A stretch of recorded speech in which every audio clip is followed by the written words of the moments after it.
Pulivendula ZPTC ఉప ఎన్నికల్లో TDP ఘన విజయం సాధించింది.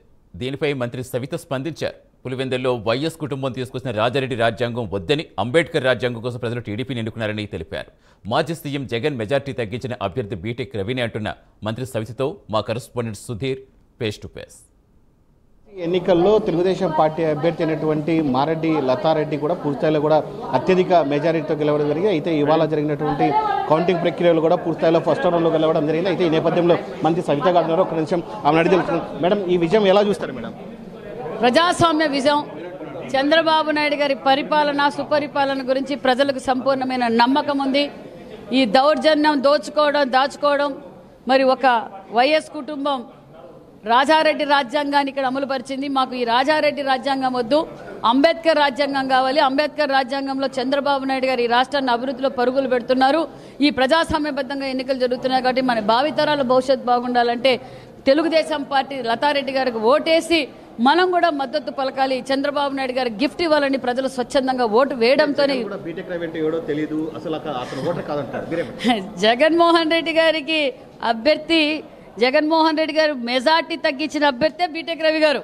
14-19లో జగన్మోహన్ రెడ్డి గారికి ఎంత మెజార్టీ వచ్చింది, 19-24లో జగన్మోహన్ రెడ్డి గారికి ఎంత మెజార్టీ వచ్చింది, మరి బీటెక్ రవి గారు ఎంత మెజార్టీ తగ్గించారు, బీటెక్ రవి గారు ప్రజల్లో ఏ విధంగా ఉన్నారో జగన్మోహన్ రెడ్డి గారికి అర్థమైంది. మరి జగన్మోహన్ రెడ్డి గారి పరిస్థితి అయోమయంగా ఉంది.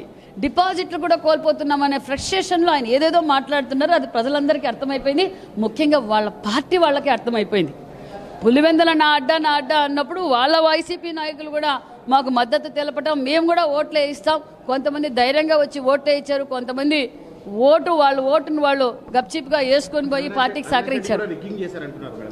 రిగ్గింగ్ చేసే పార్టీ తెలుగుదేశం పార్టీ కాదు, బెదిరించే పార్టీ తెలుగుదేశం పార్టీ, కూటమి ప్రభుత్వం కాదు, రపరపా నడికే పార్టీ తెలుగుదేశం పార్టీ కాదు, చంపి కిడ్నీలు పార్సల్ చేసే పార్టీ తెలుగుదేశం పార్టీ కాదు. ముఖ్యమంత్రి దానికి సహకరించరు, చేసేవారని కూడా ఒప్పుకోరు. మహిళలను అసభ్యకరంగా పార్టీ తెలుగుదేశం పార్టీ కాదు. మరి ఎవరు గతంలో ఎవరు చేశారు? ఎవరు చంపారు వివేకానంద రెడ్డి గారిని? ఎవరు ఎంతో మంది కార్యకర్తలను చంపారు? ఎవరు తన కార్యకర్త చనిపోతే ఈడ్చి పడేసి మానవత్వం లేని నాయకులు ఎవరు? వాళ్ళు నైతిక విలువలు కూడా లేదు, వాళ్ళు మాట్లాడే హక్కు లేదు.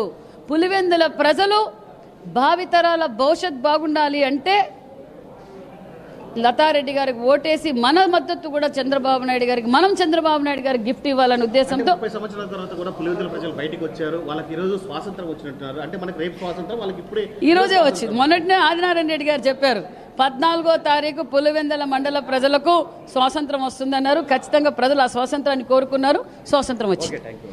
ఇదే ముఖ్యంగా చూడొచ్చు. ఏదైతే పులివెందులో కూడా పూర్తిస్థాయిలో కూడా మారెడ్డి లతారెడ్డి కూడా అత్యధిక మెజారిటీతో గెలవడం జరిగింది. అయితే ముఖ్యంగా చూసుకుంటే కనుక జగన్మోహన్ రెడ్డికి అసలు ఏం మాట్లాడో తెలియట్లేదు. ఆయన పూర్తిస్థాయిలో కూడా ఫ్రస్ట్రేషన్లో ఉన్నారని చెప్తున్నారు. అలాగే ఏదేమైనా సరే రానున్న ఎన్నికలని కూడా పూర్తిస్థాయిలో మేము కైవసం చేసుకుంటామని ఇన్ఛార్జ్ మంత్రి సవిత చెప్తున్న పరిస్థితి ఉంది.